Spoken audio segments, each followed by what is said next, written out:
ایک دفعہ کا ذکر ہے کہ کسی دور دراز ملک میں ایک نیک دل مگر بوڑھا بادشاہ حکومت کرتا تھا۔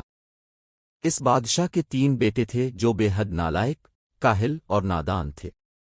وہ ہر وقت کھیل کود اور عیش و عشرت میں مصروف رہتے اور ملک کے معاملات میں کوئی دلچسپی نہیں لیتے تھے۔ بادشاہ کو اپنی بڑھتی ہوئی عمر کی وجہ سے فکر لاحق تھی کہ اس کے بعد تخت کا وارث کون ہوگا۔ اگر تینوں بیٹے اسی طرح غیر سنجیدہ رہے تو ملک کا کیا ہوگا؟ چنانچہ بادشاہ نے ان کی عقل و فہم کا امتحان لینے کا فیصلہ کیا۔ ایک دن بادشاہ نے اپنے تینوں بیٹوں کو دربار میں بلایا اور کہا، میرے پیارو، میں چاہتا ہوں کہ تم میں سے جو بھی سب سے زیادہ عقل مند اور اہل ثابت ہوگا وہی میرا جانشین بنے گا۔ اس لیے میں تمہیں ایک آزمائش پر بھیج رہا ہوں۔ تم تینوں کو ایک ایک تھیلی سونے کی دی جا رہی ہے۔ تمہیں 3 دن میں اس سونے کو بہترین طریقے سے استعمال کر کے دکھانا ہوگا۔ جو بھی سب سے اچھا فیصلہ کرے گا وہی اگلا بادشاہ ہوگا۔ تینوں شہزادے خوشی خوشی اپنی تھیلیاں لے کر محل سے نکلے۔ وہ الگ الگ راستوں پر چل پڑے تاکہ اپنی عقل و فہم کا مظاہرہ کر سکیں۔ بڑا شہزادہ سیدھا بازار گیا اور وہاں جا کر عیاشی میں مصروف ہو گیا۔ اس نے قیمتی کپڑے، خوشبوئیں اور زیورات خرید لیے اور رات بھر جشن مناتا رہا۔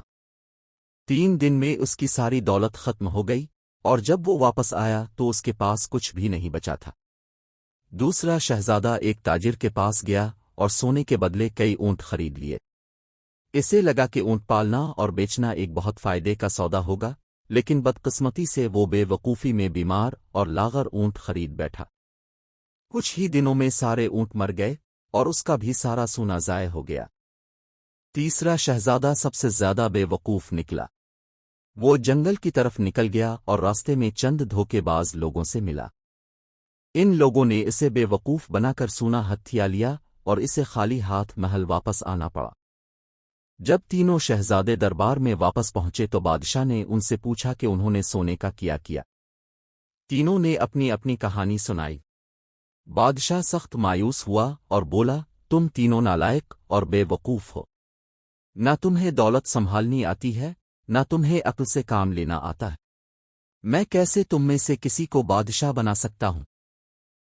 بادشاہ نے درباریوں سے مشورہ کیا اور فیصلہ کیا کہ وہ اپنے وزیر کو تخت و تاج سونپ دے گا، کیونکہ وہی عقل مند اور دیانت دار تھا۔ یہ سن کر تینوں شہزادے پریشان ہو گئے اور اپنے کیے پر پچھتانے لگے، مگر اب کچھ نہیں ہو سکتا تھا۔